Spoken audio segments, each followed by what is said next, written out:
안녕하세요. 꼬하! 투더골드문 진행의 이정원입니다.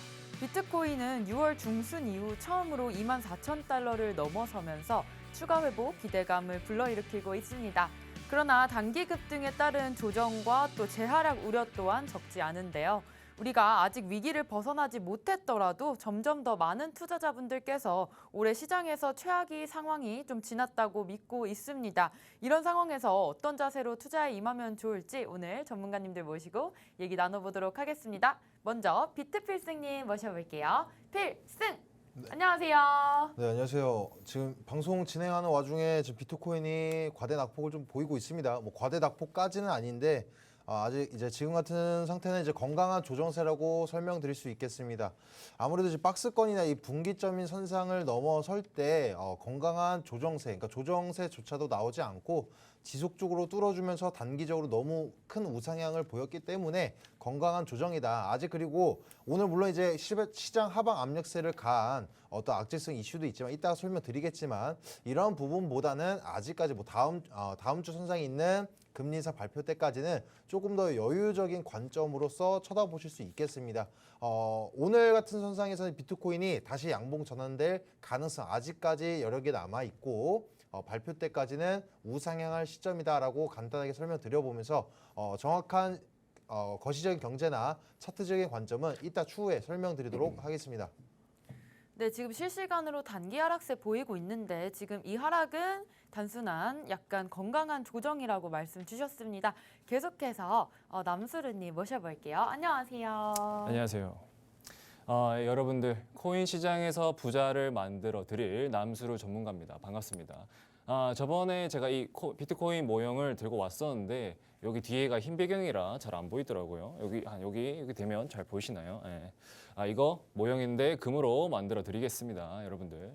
자, 본론으로 와서 비트코인과 이더리움이 힘이 좋았습니다. 최근에 힘이 좋았는데 지금 아까 비트필승님도 말했다시피 지금 비트코인이 마이너스 2% 가량 하락을 하고 있는 하락세에 접어들었다. 이렇게도 말씀을 드릴 수도 있고 어제 나스닥 같은 경우에는 1%가 넘는 상승률을 보여준 거에 비해서 비트코인은 힘을 못 썼다. 그래서 이 나스닥 장이 닫힐 때 비트코인 하락이 나왔습니다.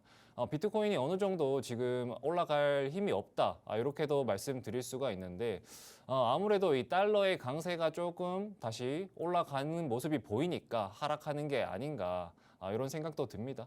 자, 오늘 투더골드문 끝까지 시청하시면서 좋은 정보들 받아가셨으면 좋겠습니다. 네, 저와 같이 계속해서 코인 소식 함께 보겠습니다. 같이 화면 보시겠습니다. 네, 검찰이 루나 폭락 사태에 관련해서 가상자산 거래소 등 15곳을 압수수색 중이라고 합니다. 네, 다음 소식입니다. 국내 NFT 프로젝트 메타콩즈의 투자자 홀더들이 비대위를 결성하고 또 경영진의 사퇴를 지금 요구하고 있습니다. 네, 다음 소식입니다. 미국 하원 의원이 SEC가 리플을 다루는 암호화폐 거래소를 좀 조사를 해야 된다는 입장을 밝혔습니다. 네, 마지막으로 미국 FBI에서 북한 해커로부터 6억 5천만 원 상당의 암호화폐를 회수했다고 합니다. 항상 시장에 어떤 이슈들이 있는지 저희 투더골드문과 같이 시장 주시해 주시면 좋을 것 같습니다. 저희 계속해서 썰전 코너 이어가 볼 건데요. 오늘 썰전 코너의 주제는 바로 비트코인 하락 끝인가에 대해서 얘기 나눠보도록 하겠습니다. 지금 코로나가 다시 재확산되고 있는 상황에서 비트코인에도 이 부분이 좀 영향이 있을까요? 남수르 전문가님? 네, 이 자산들의 하락이 어느 정도 끝났다라는 지표들이 여러 가지가 있는데 그중에서 이 코로나 재확산에 대해서 한번 말씀을 드려볼까 합니다. 지금 코로나 재확산이 심하다 이런 뉴스들이 많이 나오고 있잖아요. 국내 같은 경우에는 이제 백신 4차를 맞아야 된다. 이렇게 얘기가 나오고 있는데 저도 3차까지 맞았는데 4차까지 맞으려고 하니까 좀 그렇습니다. 그런 얘기도 나오고 있고 중국에도 지금 코로나 확진자가 엄청 많이 나오고 있다고 해요. 9월에 있을 이 항저우 아시안 게임이 이 코로나 재확산으로 인해서 1년이나 연기가 됐는데 아시안 게임이 연기된 적은 이번이 처음이라고 합니다. 그만큼 이 코로나 재확산이 위험하다 이렇게 말씀을 드릴 수가 있겠는데 그러면 지금 비트코인이 바닥인가 아닌가에 대해서 말을 하는 건데 코로나 재확산 이걸 왜 얘기를 하느냐 이렇게 질문을 하실 수가 있습니다. 자, 이런 코로나 재확산으로 인해서 또 이 중국은 이 상하이를 2번이나 봉쇄를 했었죠. 이 상하이 2번이나 봉쇄를 하면서 이번에도 또 다시 봉쇄를 할까 말까 이렇게 고민을 하고 있다고 합니다. 또 봉쇄를 한다면 당연히 공급망 문제가 이슈가 되겠죠. 이 공급망 문제 이슈가 있다면 당연히 이런 기업들, 제조업체들에게도 영향을 끼치고 지금 계속 물가가 오르고 있는데 중국 경제는 둔화가 되는 이 스태그플레이션 현상이 심화될 수 있다. 이렇게 말씀을 드릴 수가 있겠고 근데 이렇게 경기가 침체가 되고 있는데 물가가 상승을 하면 일단 물가를 잡아야 되는데 중국에서는 지금 기준금리를 올리지 않고 있어요. 왜냐하면 중국은 벌써 알고 있습니다. 어떤 걸 알고 있느냐. 이 미국에서 지금 양적 긴축 정책을 펼치고 있습니다. 이 달러를 풀었는데 그 달러를 걷어들이는 정책을 펼치고 있어요. 근데 이 중국은 이 기준금리를 올리지 않는 게 이 코로나 이 재확산 때문인데 코로나 재확산으로 인해서 아마도 이 전 세계 경제가 한 번 더 침체가 오지 않을까. 코로나 팬데믹만큼은 아니겠지만 어느 정도 침체가 나오기 때문에 이 양적 긴축 정책을 조금씩 완화할 시기가 곧 당겨질 거다.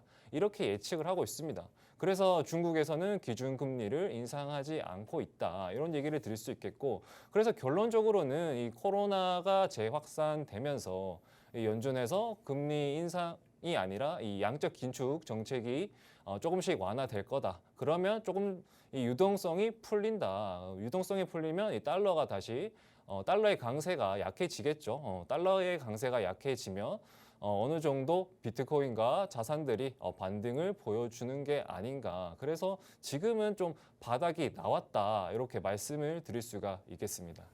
네, 이번 코로나 재확산으로 또 연준이 계속해서 펼치고 있는 양적 긴축 정책이 조금 완화가 되면서 어느 정도 비트코인도 바닥에 다지고 있다라고 말씀을 주셨습니다. 그렇다면 지금 이번에 들어온 소식인데 일론 머스크가 또 테슬라 이번에 실적 발표를 하면서 또 비트코인 75% 매도를 했다고 밝혔습니다. 이것 때문에 지금 논란이 많이 일어나고 있는데 이 부분 비트필수님 어떻게 생각하시나요? 그러니까 어제와 오늘 어제 비트코인이 3% 넘는 상승세를 썼다가 지금 현재 오늘까지도 하락 추세를 만드는 주도자라고 할 수 있는 일론 머스크의 행태에 관련돼서 우리 시장 방에서 잡아가도록 하겠습니다. 일단 지난해 초에 이제 일론 머스크가 15억 달러의 상당의 비트코인을 매수를 진행했고 그로 인해서 사실 불장을 일으킨 장본인이라고 할 수 있을 정도의 엄청난 파급력이 있었습니다. 그런데 지금 현재 75%의 거의 대다수를 매도를 했고 수억 달러를 손해를 지금 본 상태인데다가 그 이후로서는 지금 중국 코로나의 이제 봉쇄가 언제 완화될지 모르겠다. 그래서 현금 포지션을 늘리기 위함이다라는 이유를 밝혔습니다. 근데 이런 거 봤을 때는 사실 일론 머스크라는 인물이 정말 이제 투자의 귀재는 아니더라도 기술적인 분야에 있어서는 엄청난 인재는 맞습니다. 중국이 아니라 우주선의 발사체에 있어서 재활용을 한다라든가 차도의 통로 개방이라든가 여러 가지 엄청난 자기장 열차라든가 엄청난 기술력을 보유하고 만들어내고 실질적으로 전기 자동차의 친환경 섹터의 대장격인 전기 자동차까지도 만드는 엄청난 인물은 맞을지언정 작년 한 해를만 보더라도 도지코인이나 비트코인을 통해서 자신의 네임들을 통해서 엄청난 가격적인 상승을 일으켜서 그로 인한 차익 실현을 해 나가려는 행태 자체는 주식시장에서는 이건 엄연한 불법 행위가 맞습니다. 그런데 암호화폐는 아직 법적 제도권이 없다 보니까 지금 어떠한 법적인 제재를 못 가하고 있는 상황이고 지금 일론 머스크로 인해서 지금 하방 아밀세 가해지고 있지만 작년에 상승장을 불러일으켰었던 만큼 엄청난 긴 시간 혹은 가격적인 측면에서 엄청난 큰 대낙폭을 보이진 않을 거라고 생각하고 있습니다. 비트코인도 도지코인도 자신의 테슬라에서 결제 화폐로서 이용을 하겠다라고 밝혔었지만 실질적으로 비트코인은 엄청난 전기를 소모를 하기 때문에 친환경적이지 못해서 사용하지 않겠다라는 말도 안 되는 이유를 덧붙이는 것처럼 지금의 행태도 말도 안 되는 그냥 명분일 뿐 자신의 자산을 지키기 위한 행태라고 생각할 수 있겠습니다. 그래서 지금 과대 낙폭 이로 인해서 긴 시간 동안 과대 낙폭을 보이지 않을 것으로 예측되고 있으면서 이번 금리 인상 7월에 금리 인상 발표 때까지는 계속적인 낙폭보다는 어느 정도 우상향할 수 있다라고 예측되고 있는 만큼 단기적인 악재로서만 이용하시면서 시장을 바라보시길 바라겠습니다.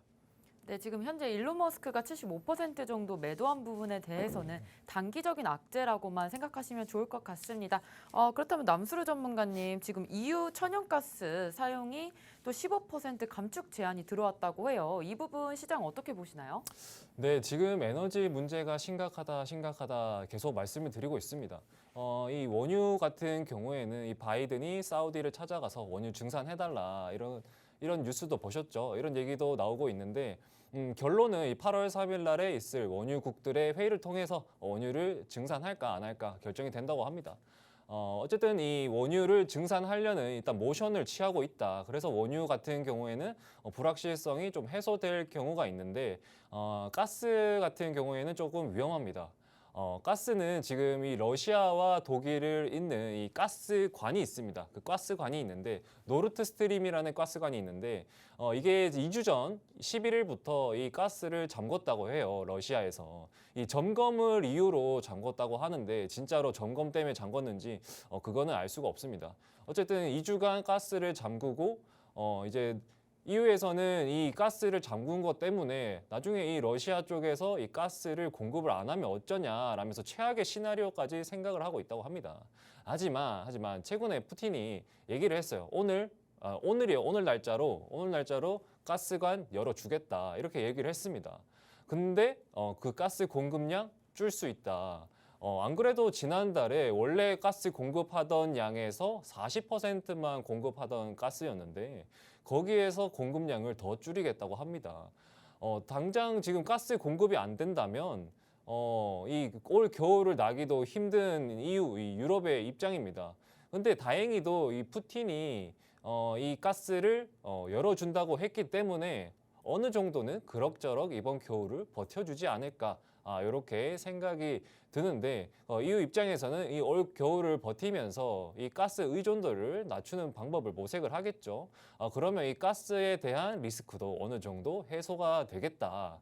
이렇게 말씀드릴 수가 있고 이 러시아 우크라이나 전쟁도 좀 마무리가 되어 가고 있다고 합니다. 좀 안타깝지만 우크라이나 입장에서는 좀 안 좋은 소식이지만 러시아에서 이제 영토 병합을 하는데 벌써 물밑 작업이 들어갔다고 하네요. 이런 소식들이 자꾸 들려오고 있습니다. 결론은 안 좋게 나올 수 있겠지만 어쨌든 우리 전 세계가 걱정하고 있는 이 전쟁의 불확실성, 이 전쟁의 불확실성도 해소가 되지 않을까. 결론으로 이제 이 가스, 원유, 전쟁의 불확실성이 해소가 되면서 많은 자산들이 좀 상승을 해주는 모습을 보여주지 않을까 예상이 됩니다. 네, 지금 경제적으로 또 전 세계적으로 지금 힘든 상황인 것 같은데 우리가 저번 주에도 스리랑카 얘기를 해봤습니다. 지금 스리랑카 디폴트 선언 들어갔다고 하는데 이 부분 비트필승님께서 좀 설명해 주시죠. 네, 스리랑카라는 나라가 우리가 지금 디폴트를 선언했다고 해서 우리 대한민국 혹은 미국에 있어서 엄청난 연결고리 지점이 있지는 않습니다. 그런데 왜 우리가 눈여겨봐야 되냐면 연쇄적으로 이러한 개발도상국 그러니까 후진국들 나라들에서 문제가 발생이 되고 디폴트 선언하면은 분명히 수입 수출에 관련돼서도 경제적인 위기를 세계적으로 끌어내릴 수 있기 때문에 말씀을 드리는 겁니다. 디폴트 선언됐다라는 거 불과 뭐 한 달 전에도 들었던 것 같은데라고 생각하시는 분들을 위해서 간단하게 먼저 설명을 드려본다면 일시적으로 3월 달에서는 4월 달에 일시적인 디폴트를 선언했던 것이고 지금은 디폴트를 선언하겠다라고 이제 명확하게 입장을 내비친 상태가 되겠습니다. 일단 지금 어느 정도의 지금 경제 위기가 놓여 있는 상태이냐면 단전이 되고 있고 나라 전체적으로 단전이 되고 있고 식량난이 일어나고 있고 또 의약품과 같은 여러 가지 이 수입 품목에 관해서 지금 재고가 없는 상태입니다. 그래서 지금 수술도 거의 불가능한 시점에 나와 있고 종이가 없어서 학생들이 시험을 못 보고 있는 수준까지 놓여져 있다. 얼만큼 심각한 수준인지 인지가 가능하실 것 같습니다. 일단 지난 3월부터 경제가 무너졌다라고 보실 수 있겠는데 6월 달에 물가를 본다라고 한다면 작년 동월에 6월 대비 55%의 인플레이션을 보여주고 있다. 말이 55%이지 이 55%는 내가 나의 임금을 가지고 쌀 한 가마니를 샀다라고 한다면 지금 현재는 반 가마니도 못 사는 정도의 수준에 놓여 있다. 그만큼 경제가 어렵다. 그만큼 또 지금 이 정도로 식량난에 놓여 있을 정도라고 한다면 말이 55%이지 체감상은 그 이상일 가능성밖에 없습니다. 왜냐하면 공급은 없고 수요도만 증가하는 상황 속에서는 아무래도 피가 더 붙는다라는 이런 소고까지 있을 정도로 지금 엄청난 인플레이션을 경험하고 있는 상태이다. 그리고 외환 보유고 같은 경우에서는 3월부터 동이 나고 있었고 4월에는 이제 일시적인 디폴트를 선언했었습니다. 그래서 왜 이렇게 외환 보유고가 바닥이 났냐 이유를 뜯어보니까 코로나로 인해서 엄청난 이제 관광 수입이 급감이 됐다. 수치를 말씀을 드려본다면 18년도에서는 44억 달러의 상당 수익을 벌어들였지만 21년도에서는 26억 달러가 아니라 2.6억 달러인 정도로 엄청나게 급감했다. 거기다 더불어서 2019년도 당시에 이제 폭탄 테러가 일어남에 따라서 엄청난 자금이 또 들어갔고 거기다 더불어서 모든 세계의 공통점인 이 러시아 사태로 인해서 국제 상품이 급등하는 것도 한몫하는 상태가 되겠습니다.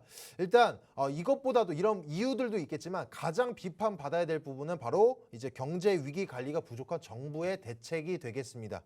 일단 2009년도 당시에 내전이 끝남으로 인해서 어느 정도의 이제 나라의 경제가 이제 안정권을 접어들 수 있는 단계가 있었는데 그 이후부터 지금처럼 관광 수입 말고는 이렇다 할 만한 어떤 수입 산업 구조 자체를 만들어내지 못한 게 가장 큰 이유가 될 것 같습니다. 그로 인해서 지금 코로나가 일어나다 보니까 최대 수입원인 이제 관광 산업이 진행되지 못하다 보니까 엄청나게 더욱더 빈부격차나 나라 자체적으로 가난해질 수밖에 없는 행태에 지속적으로 놓여 있는데 어떠한 이렇다 할 만한 대책을 계속적으로 내비치지 못하고 있어서 정부에 대한 신뢰도까지도 저조해져 있는 상태가 되겠습니다. 그래 인해서 우리가 왜 스리랑카의 디폴트에 관해서 이렇게 눈여겨봐야 되냐라고 설명을 드려본다면 지금 현재 아르헨티나나 페루 같은 비슷한 이제 개발도상국들 나라들에 있어서 연쇄적으로 지금 비슷한 상황을 연출을 하고 있습니다. 그래서 디폴트까지 진행이 된다. 그러면 연쇄적으로 일어난다. 아까 말씀드린 것처럼 세계적인 경제에서 엄청난 영향력을 끼치면서 지금 현재 인플레이션이 아니라 스태그플레이션까지도 일으킬 수 있는 하나의 눈여겨볼 수 있는 이슈로 자리매김을 할 수가 있겠습니다. 그래서 지금 여기다 더불어서 또 이제 이러한 정부 대책이 미흡한 대책도 있겠지만 또 어떤 부분이냐면 중국 1대1로 산업에 있어서 같이 진행한 부분도 있겠습니다. 그러니까 항구항만을 증설해서 또 다른 수입원을 들이기 위함도 있었겠지만 방금 말씀드린 것처럼 나라 자체가 개발도상국이기 때문에 큰 돈이 없겠죠. 그럼 어떻게 되냐? 중국에서 돈을 빌려다 썼습니다. 물론 이 또한 중국에서의 어떠한 이제 중국이 비판받아야 될 행태라고도 말씀드릴 수 있겠는데 다른 나라들에 비해서 엄청난 이제 금융권을 따져본다면 2, 3위권과 같은 이자율을 보내야지만 중국이 돈을 빌려준 것인데 그에 따른 이자율을 지급을 못하다 보니까 경제난까지 겪고 있다 보니까 결국 어떻게 된다? 돈을 못 갚게 되겠죠. 중국 입장에서는 어떠한 이제 같이 중국 1대1로 산업을 정책을 진행을 하면서 들어가는 어떠한 이제 재료라던가 인력 같은 경우에 자신들의 수입원으로 또 다른 수입원이 되겠지만 돈을 못 갚는다라고 해서 중국에서는 피해 보는 것이 없고 결과적으로 항만을 개설하고 나서 그 항만에 대한 운영권까지 가져가다 보니까 중국에서는 지금 피해를 보는 구조는 없겠습니다. 그로 인해서 지금 안 그래도 세계적으로 힘든 상황에서 개별적으로도 힘든 상황에 이런 문제점까지 또 더해지다 보니까 디폴트를 선언했다라고 볼 수가 있겠습니다. 그래서 베네수엘라를 예시로 들어본다면 기존부터 엄청난 인플레이션을 겪고 있는데 이런 나라들은 어떻냐? 임금을 통해서 월급을 벌어들여 놓으면 바로바로 그날 소비를 진행합니다. 왜? 오늘이 최저가의 상품을 살 수가 있기 때문에 이런 행세를 보이는 것처럼 앞으로 이런 개발도상국들 나라들에서 연쇄적인 문제가 일어날지 안 일어날지 우리가 눈여겨보면서 우리 비트코인 혹은 이제 미증시와 같은 투자 상품에 관련돼서도 접목을 시키면서 시장 방향성을 잡아 나가시길 바라겠습니다. 네, 지금 스리랑카가 디폴트를 선언한 부분부터 또 다른 개발도상국들까지 좀 위험에 처할 수 있는지 상황 계속 주시해 주시면 좋을 것 같습니다. 미국에서 계속 금리를 인상하고 있는데 따라서 유럽도 조금 힘들어하는 모습을 보이고 있습니다. 우리도 미국 따라서 조금 금리를 0.5%포인트 인상을 하기도 했는데 지금 유럽 상황은 어떤가요, 전문가님? 네, 지금 미국에서 빅스텝, 자이언트 스텝 0.5%, 0.75% 기준금리를 계속 상승을 하고 있습니다. 푸른 달러를 계속 걷어들이고 있죠. 이렇게 이 기준금리를 올리면서 이 달러의 강세가 점점 하늘을 찌르고 있습니다. 이렇게 달러의 강세가 세지니까 다른 나라들의 통화가 상대적으로 약화가 될 수밖에 없겠죠. 그래서 다른 나라들도 이 기준금리를 같이 올리는 그런 정책을 펼칠 수밖에 없는데 저희 나라 같은 경우에도 이 아나운서님께서 말씀해 주셨다시피 0.5% 금리 인상을 했습니다. 왜냐하면 이 환율을 방어를 하려면 그 기준금리를 올릴 수밖에 없어요. 지금 이 제가 출근하기 전에 1,310원 정도 환율이었던 것 같은데 예전에 1,100원대 환율이라고 치면 지금 엄청나게 비싸죠. 지금 해외여행 갈 수가 없습니다. 환율이 너무 높아서. 그런데 우리 한국뿐만 아니라 지금 유럽 국가에도 지금 이런 환율 문제 때문에 엄청 심각하다고 합니다. 왜냐하면 이 유로의 가치가 지금 계속 떨어지고 있는데 원래 유로의 가치가 1달러를 상회를 했습니다. 1달러 위에였는데 지금은 1달러와 거의 똑같다. 이렇게 말씀을 드릴 수가 있습니다. 지금 1달러랑 같은데 유로화의 약세가 왔다. 이 유로화의 약세로 인해서 지금 유럽은 경제 침체에 빠져 있다. 이렇게도 말씀을 드릴 수가 있겠고 물가 상승, 에너지 가격 상승, 경기 침체, 코로나 팬데믹 여러 가지의 문제들이 있겠지만 그 중에서도 이 유로화의 약세에 가장 큰 기여를 한 건 아마도 이 유럽국의 정책 문제가 아닌가. 우리나라 같은 경우에는 0.5% 금리를 인상하는 이런 정책을 펼쳤잖아요. 다른 나라들도 덩달아서 금리를 인상하는 이런 정책을 펼쳤는데 EU 국가들은 금리를 안 올렸습니다. 이때까지 안 올리다가 지금 어젠가 엊그젠가 CPI 지수 발표를 보고 엄청난 물가 상승률을 확인하고 난 뒤에 이제 우리도 금리를 올려야겠다 이런 얘기를 이제 와서 하고 있습니다. 이제 와서. 유럽 같은 EU 국가들 같은 경우에는 지금 기준금리가 마이너스 금리예요. 마이너스 금리인데 자그마치 마이너스 0.5%입니다.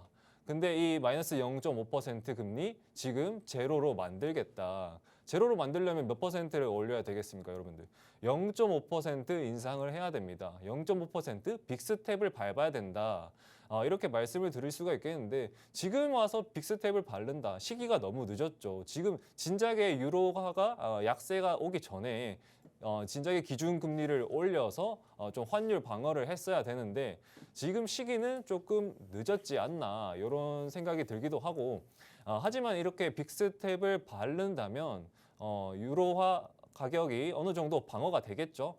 지금 1달러에 거의 맞다고 말씀을 드렸는데 급하게 올라갈 수는 없습니다. 지금 이만큼 떨어진 데에서 급하게 올라갈 수는 없고 천천히 회복하는 모습을 보여줄 것이고 이런 빅스텝으로 인해서 달러의 힘은 더욱더 약해질 수 있다.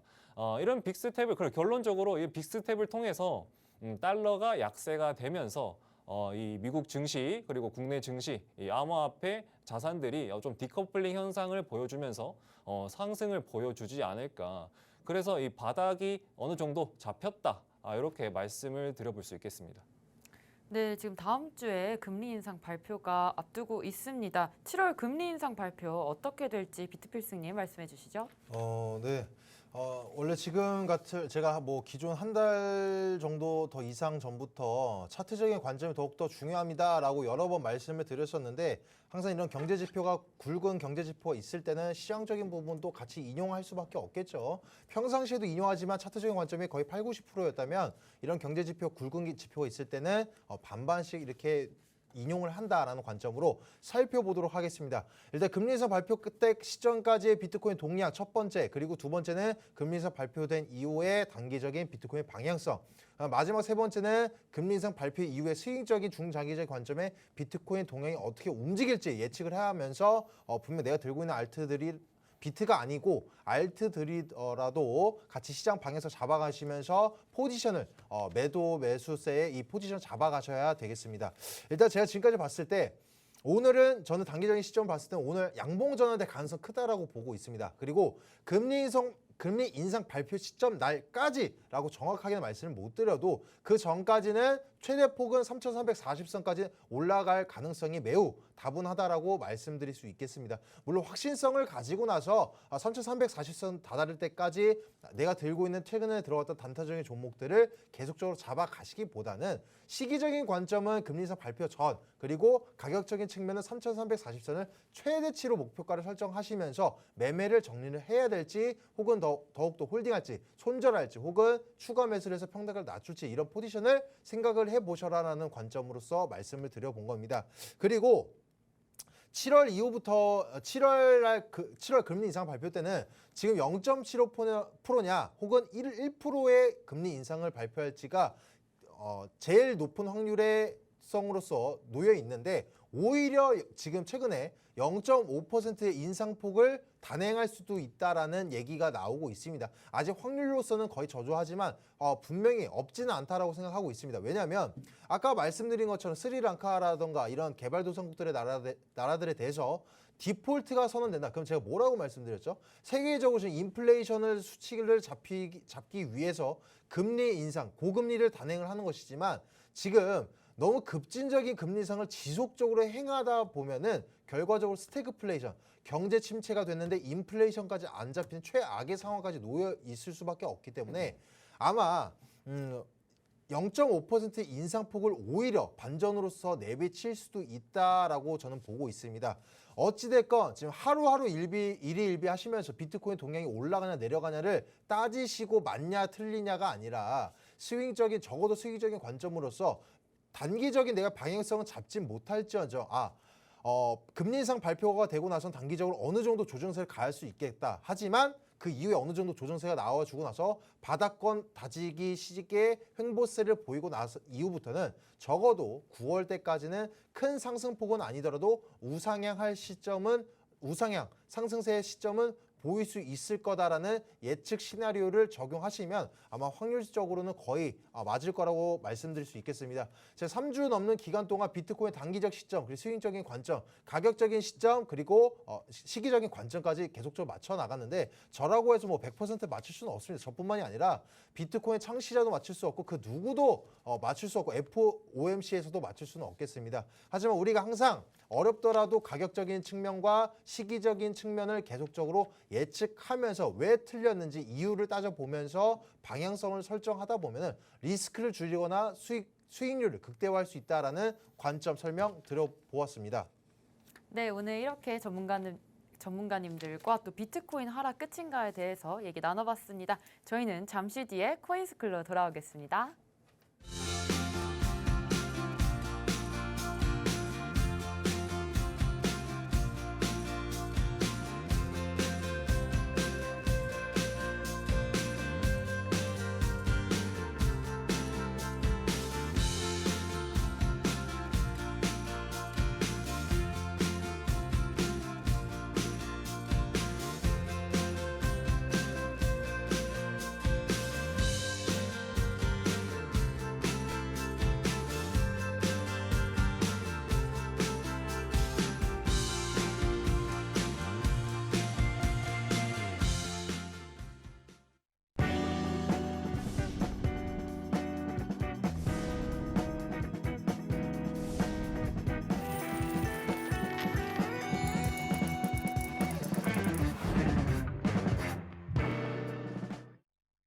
네, 코인스쿨 시간입니다. 오늘 코인스쿨 시간에는요, 남수루 전문가님께서 캔들 패턴에 대해서 설명해 주실 겁니다. 오늘 강의로 많은 정보 얻어가셨으면 좋겠습니다. 남수루 전문가님 모셔볼게요. 네, 안녕하세요. 반갑습니다. 2부 강의를 맡은 남수르 전문가입니다. 아나운서님께서 캔들 패턴이라고 말씀하셨는데 캔들 패턴이 아니라 캔들에 대해서 오늘 강의가 있겠습니다. 자, 제 강의 1강, 2강 보신 분들 계신가요, 여러분들? 안 보신 분들을 위해서 간단하게, 진짜 간단하게 빠르게 넘어가도록 할게요. 제가 항상 말씀을 드립니다. 뭐가 가장 중요하냐? 기본이 가장 중요하다, 기본. 기본이 가장 중요하다라고 말씀을 드렸습니다. 자, 그리고 이거 잊지 마세요, 여러분들. 이거는 절대 잊으시면 안 되고, 그러면 지난 강의 때 어떤 강의를 했느냐? 바로 지지선과 저항선, 그리고 추세선에 대해서 공부를 했습니다. 자, 간단하게 말씀을 드리고 넘어가도록 하겠습니다. 자, 이렇게 지지와 저항선이 있고 이렇게 가격이 움직이고 있으면 중요한 특징 하나 있죠. 이 저항선을 이탈하면 나중에 지지가 된다. 그리고 이 지지선을 이탈을 하면 나중에 저항선이 된다. 이게 바로 지지와 저항선의 중요한 특징 중에 하나다라고 말씀을 드렸고, 그리고 저번 시간에는 추세선에 대해서 공부를 했는데, 자, 추세선도 있습니다. 추세선이 이렇게 있는데 가격이 이렇게 올라가고 있어요. 올라가고 있는데 이탈을 한다. 그러면 이 지지됐던 선이 나중에 저항으로 바뀐다. 여기서 배웠죠? 이 기본을 다시 응용을 했습니다. 근데 여기서 되돌릴 때 추세는 이 기울기 각도가 중요하다라고 말씀을 드렸습니다. 기울기 각도가 이만큼 가파르면 가격이 여기까지 되돌리지 못하고 하락을 한다. 자, 여기 기울기가 완만하면 가격이 하락을 하더라도 되돌릴 때 여기까지 충분히 되돌린 후에 하락을 한다. 이게 바로 추세선의 중요한 특징이다라고 말씀을 드렸습니다. 자, 이런 강의를 하고 난 뒤에 제가 1시 반에 무료 방송을 진행을 했어요. 무료 방송을 진행을 했는데 이런 질문을 하셨습니다. 남수르 전문가님, 이렇게 남수르 전문가님이 이렇게 차트가 있으면 아래 위로 고점 연결하고 저점 연결하는 이런 연습하라고 하셨는데 여기 안에 있는 이 빨간 거 파란 거 이거 신호등도 아니고 빨간 거 파란 거 이거 뭐냐라고 하는 분이 계셨어요. 그래서 제가 오늘 캔들에 대해서 한번 알아보는 시간을 가져보도록 하겠습니다. 캔들 정말 기본이지만 모르시는 분들이 계시기 때문에 제가 한번 가져와 봤습니다. 자, 캔들. 캔들이 이렇게 생겼어요. 캔들 이렇게 몸통 있고 이렇게 네모난 거 하나 있고 짝대기 하나 이렇게 두 개 이렇게 있는데 이게 캔들이에요, 여러분들. 자, 캔들이란 이 해당 기간 동안의 가격의 움직임을 표시한 것입니다. 여러분들 보이시죠? 자, 해당 기간이라고 하면 이 분, 일, 주, 월 뭐 이렇게 있겠는데 이 기간 안에 움직인 거를 이 캔들 하나로 표시를 한 겁니다. 자, 월봉 같은 경우에는 한 달의 가격의 움직임을 나타내는 캔들, 이 한 달의 움직임을 이 캔들 하나에 다 포함이 되어 있다. 이렇게 보시면 되고, 주봉은 한 주 가격의 움직임을 이 캔들 하나로 나타내고 있고, 일봉은 하루 가격의 움직임을 이 캔들 하나로 나타내고 있고, 자, 이 밑에도 다 똑같겠죠. 뭐 시간봉, 분봉 다 똑같습니다. 시간봉도 뭐 1시간을 이 캔들 하나로 나타낸다. 분봉 같은 경우는 이 분봉을 이 캔들 하나로 나타낸다. 이렇게 간단하게 아시면 되겠습니다.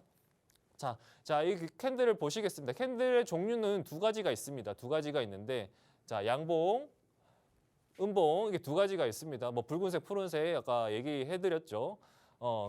이 구성으로는 앞서서 말씀드린 것처럼 이 몸통과 두 개의 꼬리가 있는데, 자, 위에 있는 꼬리가 윗꼬리입니다. 윗꼬리, 밑에 있는 게 아랫꼬리.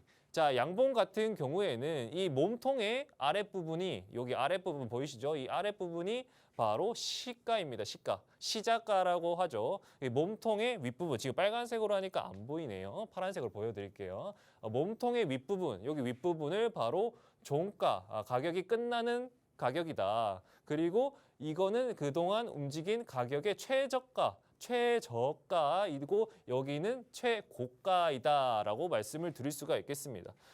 그리고 반대로 음봉은 뭘까요? 반대로 생각하시면 돼요. 이 몸통을 이루고 있는데 이 몸통의 음봉의 아랫부분은 바로 종가다, 종가. 가격이 끝나는 가격. 그리고 몸통의 윗부분, 여기 윗부분은 시가다, 시작가. 그리고 아랫꼬리, 윗꼬리는 똑같아요. 윗꼬리는 윗꼬리는 최고. 이렇게 알고 계시면 됩니다. 여기 가격의 예시로 제가 그려놨죠. 자, 1,000원이 최저였습니다. 최저가. 그렇기 때문에 이 꼬리 아랫부분은 1,000원. 그리고 몸통 2,000원부터 시작을 했으면 몸통 2,000원부터 시작을 하고 마무리가 8,000원이었으면 8,000원에서 마무리가 되었다. 이렇게 말씀드릴 수가 있겠고 9,000원이 이 고가, 이 꼬리를 만들어 주었다. 이렇게 설명을 드릴 수가 있겠습니다. 자, 다음을 보면 더 이해하기 쉽습니다. 자, 이 양봉을 가지고 제대로 설명을 드리겠습니다. 자, 이 아까 전에 말씀을 드렸죠. 몸통의 아랫부분, 이 아랫부분을 시작가. 그러면 가격이 여기서부터 시작을 하는 겁니다, 여러분들. 자, 양봉 같은 경우는 몸통의 아랫부분부터 가격이 시작이 된다. 그래서 이 주황색, 지금 파란색과 주황색을 제가 그려놨는데 주황색을 예를 들어서 설명을 드릴게요. 자, 여기서 가격이 상승을 합니다. 상승을 하고 뭐 오르락 내리락 하겠지만 이 고가를 한번 찍습니다. 고가를 한번 찍고 나중에 뭐 이 중간에 뭐 어디로 움직이든 상관없어요. 한번 저가까지 찍고 마무리가 여기가 돼야 돼요. 왜냐? 몸통이 여기서 마무리됐으니까. 그렇기 때문에 우리는 저가와 고가를 이렇게 찾았다면 우리는 몸통을 만들 수가 있습니다. 이런 몸통을 만들 수가 있고 이 움직이는 동안 고점과 저점이 바로 꼬리가 되는 거예요. 어렵지 않죠? 이렇게 꼬리가 되는 거고 이번에는 이 초록색, 파란색 선을 예로 들면서 설명을 드려볼게요. 자, 이 파란색 선은 이번에는 아까는 먼저 올라갔지만 이번에 먼저 내려가요. 이게 상관이 없다는 거예요. 먼저 내려가고 올라가나 올라갔다가 내려갔다 올라가나 이게 상관이 없고 시작가와 종가가 일치해야 되고 그리고 고가와 저가가 같다면 캔들의 형태는 같다. 이렇게만 이해를 하시면 됩니다. 그리고 그러면 양봉을 봤으니까 음봉도 간단하게 보도록 하겠습니다. 자, 음봉이랑 양봉이랑 뭐가 다르냐? 시작가와 종가만 다릅니다. 시작가와 종가 반대로 생각하시면 돼요. 고가와 저가는 똑같은데 시작가와 종가만 다르다. 자, 여기서 시작을 해야 돼요. 이 가격대에서 시작을 하고 이 파란색, 주황색 선 두 가지 예를 들었지만 상관없습니다. 이 아래에서 요동 어떻게 치든 상관없고 여기 무조건 고점 한번 찍고 저점 찍고 무조건 마무리가 어디로 가야 된다고요? 여러분들 여기 이 종가 가격까지 여기서 마무리가 돼야 된다.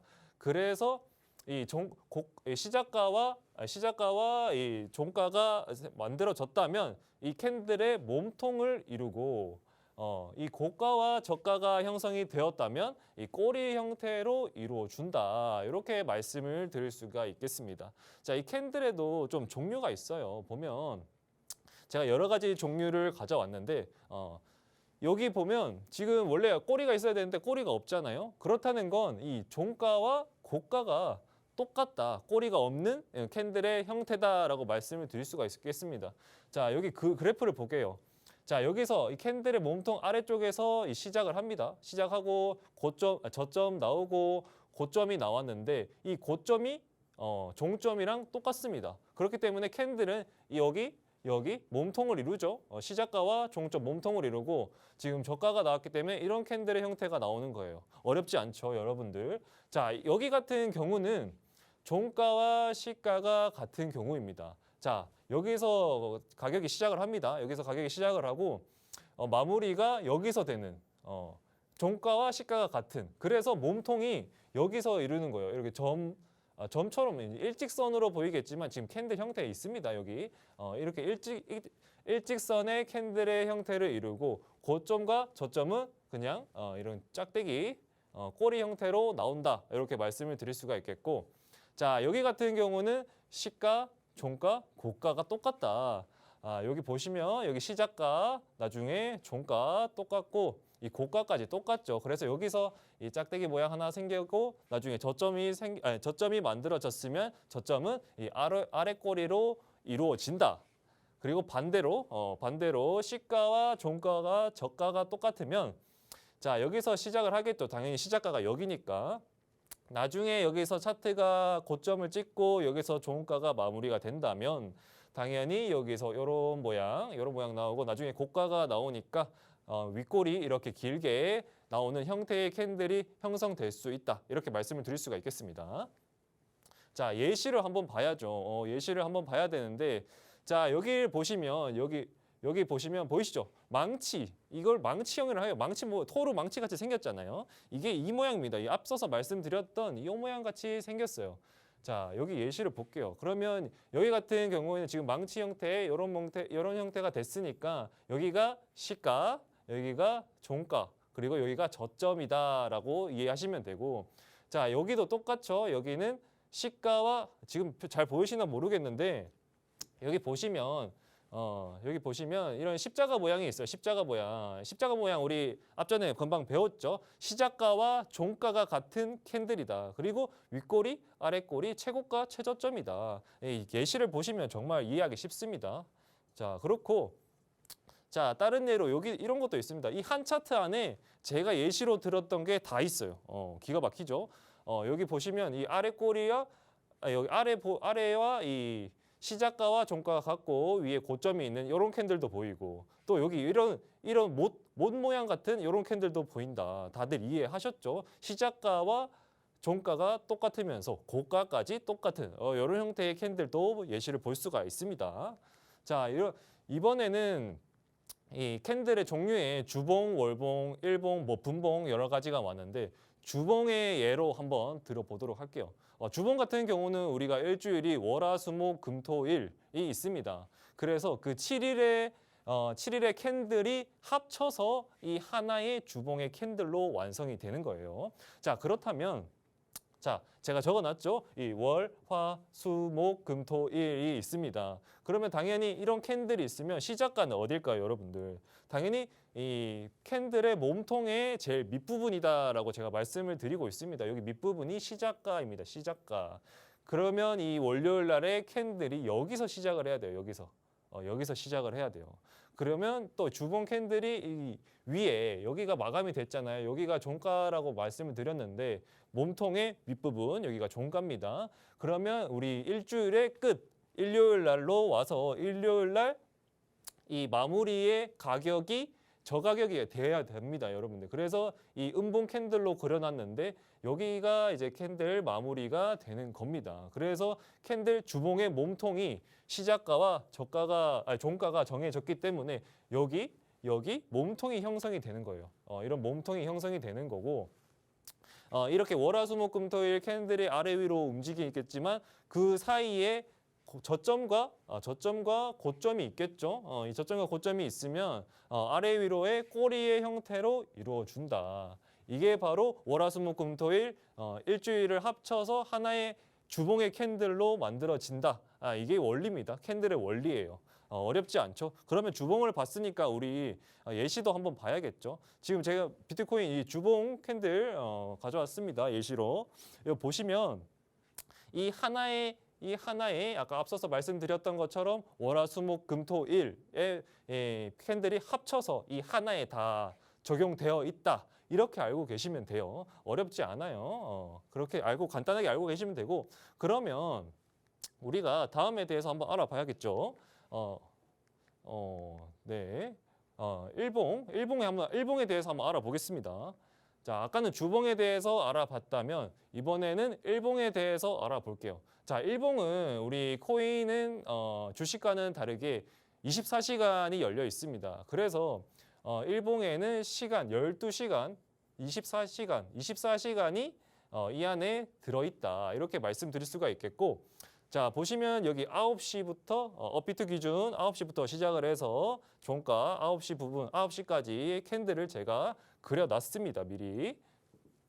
자, 캔들이 여기 24개예요. 안 살려 보셔도 돼요. 제가 다 그려놨으니까. 자, 이런 캔들이 있으면 결론은 이 몸통을 이룰 때 이 몸통의 저점이 뭐다? 바로 시작가다. 그러면 이 9시에 시작을 여기 캔들 밑에서 시작을 한다는 거예요. 자, 어렵지 않죠. 여기서 시작을 하는 거고, 이 캔들의 윗부분이 종가다. 그러면 다음날 아침에 여기서 캔들이 마감이 되겠다라고 아시면 됩니다. 자, 양봉을 그려놨죠. 여기에서 마감이 됐습니다. 그래서 이 종가와 시작가를 우리가 알았다. 그러면 이제 이 캔들의 몸통을 그려줄 수가 있는 거죠. 캔들의 몸통을 그려줄 수 있는 거고, 그러면 이 캔들의 몸통이 그려졌으면 이 9시에서 9시 사이에 이루어지고 있는 저점과 고점이 있을 겁니다. 그러면 그 저점과 고점은 꼬리의 형태로 그려주면 됩니다. 꼬리의 형태.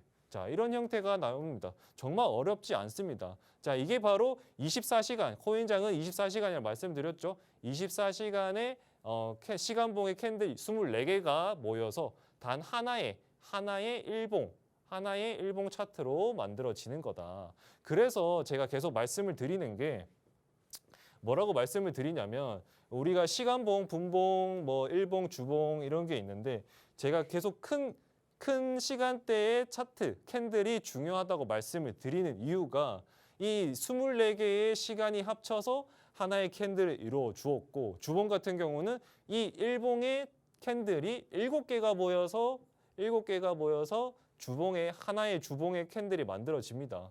그렇기 때문에 이 시간봉보다 일봉이 더 강력한 강력한 추세를 확인할 수 있고 일봉보다 주봉이 더 강력한 추세를 확인할 수 있고 당연히 주봉보다는 이 월봉을 봤을 때 이 월봉에서의 추세가 더 제일 강하다. 그럼 월봉의 캔들 같은 경우는 시간봉, 분봉, 뭐 일봉보다 더욱 강력하겠죠. 그래서 이 많은 전문가님들, 애널리스트, 비트코인 애널리스트들이 이 월봉 차트, 월봉 캔들을 보고 많이들 판단을 합니다.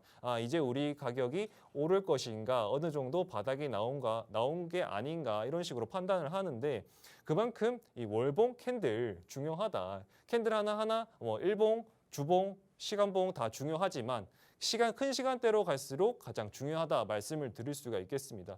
그러면 일봉 예를 한번 들어봐야죠. 자, 일봉 캔들 같은 경우에는 자, 여기 이 하나에 여기 보이시나요, 여러분들? 요거 하나에 24시간이 포함되어 있습니다. 24시간봉이 24개가 이 하나에 포함이 되어 있는 거예요. 자, 그렇다면 이 하나의 캔들에 대한 의미도 한번 봐야겠죠. 지금 캔들이 이런 식으로 형성이 되었습니다. 올라가다가 이런 위에 꼬리를 달고 내려왔다. 그렇다면 여기가 시작가. 자, 다른 색깔로 보겠습니다. 여기가 시작가, 여기가 시작가고 자, 이 캔들의 윗부분이 종가라고 말씀을 드렸어요. 그러면 가격이 여기 아래에서 아래 위로 시작을 해서 아래 위로 하다가 여기 고점이죠. 고점을 찍고 내려와서 결국에는 여기서 마무리가 되는 겁니다. 어쨌든 여기서 횡보하다가 여기서 마무리가 되는 거예요. 그럼 여기 시작가, 종가, 마무리가 됐다. 그래서 여기서는 이런 몸통이 형성이 되고 이런 꼬리가 나온다라고 알고 계시면 되는데 자, 이게 또 무슨 의미가 있냐. 자, 일봉에는 24시간이라고 했잖아요. 이 24시간에서 얘가 이 가격이 열심히 올랐는데 갑자기 매도세가 나와서 이 긴 꼬리를 만들었다. 그러면 이 긴 꼬리는 좀 의미가 있는 캔들이 아닌가. 그만큼 올라가려고 했는데 파는 사람이 많다. 이렇게 해석을 하실 수가 있습니다. 그래서 이 캔들 모양을 보고도 사람들이 많은 판단을 해요. 야, 이 캔들을 보고 하락으로 접어들었다. 이 캔들을 보고 상승으로 접어들었다. 이렇게 말씀하시는 분들이 많은데 특히 이런 이런 캔들, 십자가 앞서서 말씀드린 이런 십자가 캔들이 나온다면 이거는 매도세도 세고 매수세도 세기 때문에 나중에 추후에 어느 정도 하락 반전, 이 하락으로 갈 수도 있고 상승으로 갈 수 있고 이렇게 반전이 될 수 있는 신호가 될 수 있다. 이렇게도 생각을 하시면 됩니다. 정말 어렵지 않습니다. 이 캔들 같은 경우에는 정말 여러 가지의 사람들이 정해놓은 형식 같은 캔들 모양들이 있는데 그런 거는 제가 다음에 한번 다뤄보도록 하고 오늘은 이 캔들 자체, 이 캔들이 어떻게 생성되느냐 그거에 대해서만 설명을 드려봤습니다. 자, 우리가 1시 반에 무료 방송이 있는데 저희가 히든코인을 계속 나오고 있어요. 저번 주에도 히든코인 나가서 수익 보신 분들 엄청 많으니까 오늘도 1시 반에 입장해 주셔서 히든코인 방송 들어주셨으면 좋겠습니다. 네, 오늘 남수르 전문가님께서 캔들에 대해서 설명해 주셨습니다. 오늘 배우신 부분들 정리하면서 투자에 어떻게 도움이 될 수 있을지 생각해 보시면 좋을 것 같습니다. 좀 더 자세한 매매 방법과 차트 분석 저희가 오후 1시 반부터 이어가고 있는데요. 오후 1시 반부터 무료 방송 진행하고 있습니다. 함께 하실 수 있는 참여 방법 안내해 드리겠습니다. 네, 먼저 컴퓨터로 들어오실 분들은 박스경제TV 홈페이지에 들어오셔서 좌측 하단 보시면 투더골드문 배너가 있습니다. 배너를 클릭하시면 바로 전문가님들의 실시간 무료 방송을 함께 하실 수가 있고요. 또 핸드폰으로 함께하고 싶다라고 하시는 분들은 여러분들께서 매일 쓰고 계시는 녹색 창에 투더골드문 검색하셔서 상단 링크 통해서 들어오시면 됩니다. 잠시 뒤 오후 1시 반부터 무료 방송 함께해 주시면 좋을 것 같고요. 저희가 오늘 준비한 방송은 여기까지입니다. 본 방송에서 제공하는 정보는 투자 판단의 참고 자료일 뿐이며 특정 자산 가치의 상승과 하락을 보장하지 않는다는 점 유의해 주시길 바라겠습니다. 저희는 다음 이 시간에 오겠습니다. 시청자 여러분 고맙습니다.